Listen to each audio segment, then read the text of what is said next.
There is something called as a pineal gland. Various aspects of yoga or sadhana of yoga is to move it little down, south, it's called, moving it south. This is the symbolism of Shiva turning south because his third eye moved south. What was up here came down between the two eyes. The moment it came here, he saw things that nobody had ever seen.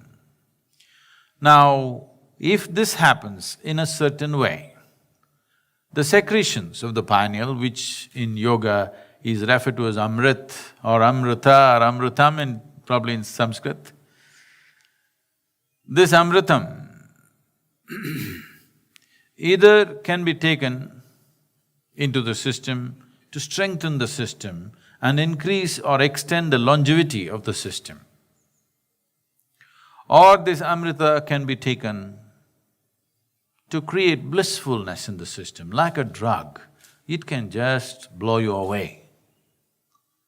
Or you can use this amrita to enhance your perception that you can become like thin air because everything that is here passes through you. Right now, air passes only through your nostrils and you know if it doesn't pass, you're gone. If this air can pass through right across you, some of you might at some moment felt when you're very carefree and joyful, you stood in the breeze, it feels like breeze is passing through you. And you become 100% transparent. That is because you've used your amrita to bring sensitivity to the system. So these are three fundamental ways. One is to strengthen the body, to make it like a rock, which will give a certain longevity to that person, which is considered superhuman by most people, or to bring such a level of drunkenness and blissfulness within you that you don't care how long you live, or to make yourself like thin air, that your perception is super hyped because there is absolutely no resistance to the system. The same secretions of the pineal gland can be used in three different ways. This amrita or this secretion of the pineal gland will play the right kind of role in the system. When I say right, in my perception, only if it enhances your perception, it is right, because if you do not enhance your perception, your life doesn't get enhanced in any way. It only gets enhanced in somebody else's eyes. If you become like a rock, your experience of life may not change. It is just other people think you're fantastic. Well, we could have made a statue out of you and you would have been a rock. Anyway, we didn't need a human being to become like a rock.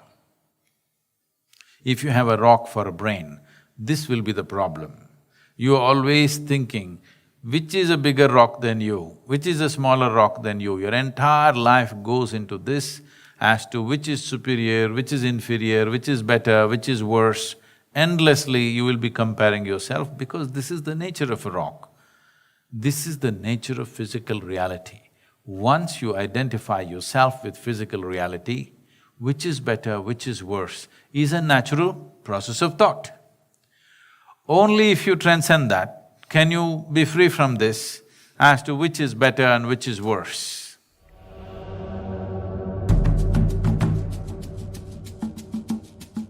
When one masters one's Mooladhara, which got referred to as Kaya Kalpa, you become like a rock. You want to make the body last for a millennia or more.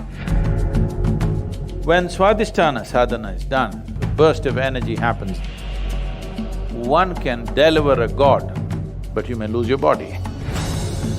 If you bring any sound to Manipura without opening your mouth, the very body reverberates the sound. When one is dominant in their anahata, they start hearing things. A reasonably stable person can go crazy.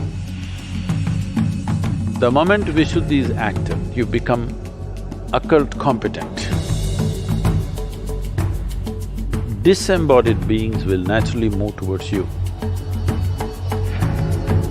Agna means there is clarity. The level of freedom it gives you is tremendous. The Sahasrar is total madness. The moment energy touches Sahasrar, you drip ecstasy.